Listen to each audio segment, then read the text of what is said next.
Հարգելի գործընկերներ, սիրելի ժողովուրդ, օրենքի նախագծի առաջին ընթերցումից հետո սահմանված կարգով առաջարկություններ չեմ ստացել, սակայն որպես անհամաձայնություն կամ քննադատություն հնչել է երկու տեսակետ։ Առաջին տեսակետի հեղինակները պնդում են, որ առաջարկվող գումարները բարձր են եւ պետք է գնալ համաներման ճանապարհով,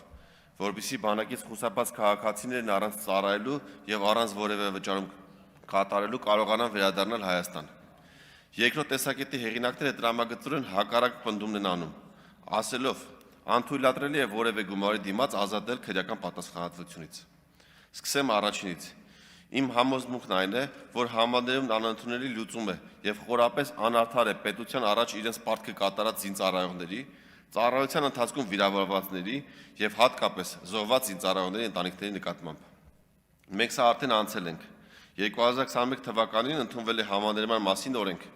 Այդ պահին բանակից խուսափելու համար հետախուզվում էր 11106 քաղաքացի, համաներումից օգտվեց ընդամենը 1360-ը, այսինքն համաներումը չլուծեց խնդիրը, այլ ընդամենը պետությունը ժամանակավորապես փակեց աչքերը այս խնդրի վրա։ Ավելին, շատ կարճ ժամանակ անց մենք կրկին ունեցանք նույն խնդիրը, մենք ունեցանք քաղաքացիների նոր խումբ, որոնց 27 տարին լրացել էր համաներումից հետո եւ որոնք հայտնվեցին նույն փակուղու առաջ։ Սա հստակ եւ կենսափորձով հաստատված ապացույց է, որ համաներումը ոչ համակարգային, ոչ արդար,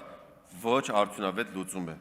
Հիմա անդրադառնամ երկրորդ քննադատություն առաջարկություններին։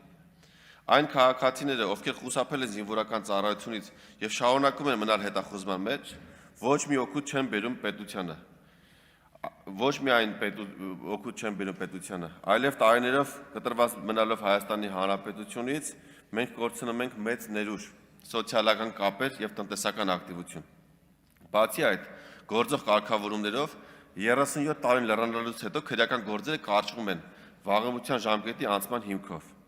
Եթե մենք այսօր 27-ից 37 տարեկան քաղաքացիներին այս հնարավորությունը չտանք, ապա նրանք եւս մի քանի տարի կշարունակեն մնալ հետախուզման մեջ եւ Հայաստան կվերադառնան արդեն 37 տարեկանից հետո եւ չեն վճարի որևէ գումար, չեն ծառայի որևէ օր, այսպիսով մենք կունենանք կորուստներ։ Այս առաջարկության դեպքում պետությունը կորցնելու է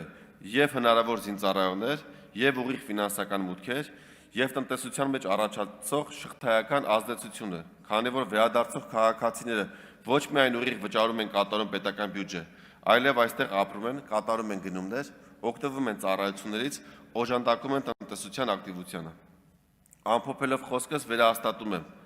առաջարկած մոդելը ոչ համաներում է, ոչ էլ գումարի դիմաց հաց լուծել։ Սա ծառայության այլընտրանք է, որը մարդկանց հնարավորություն է տալիս վերադառնալ Հայաստան,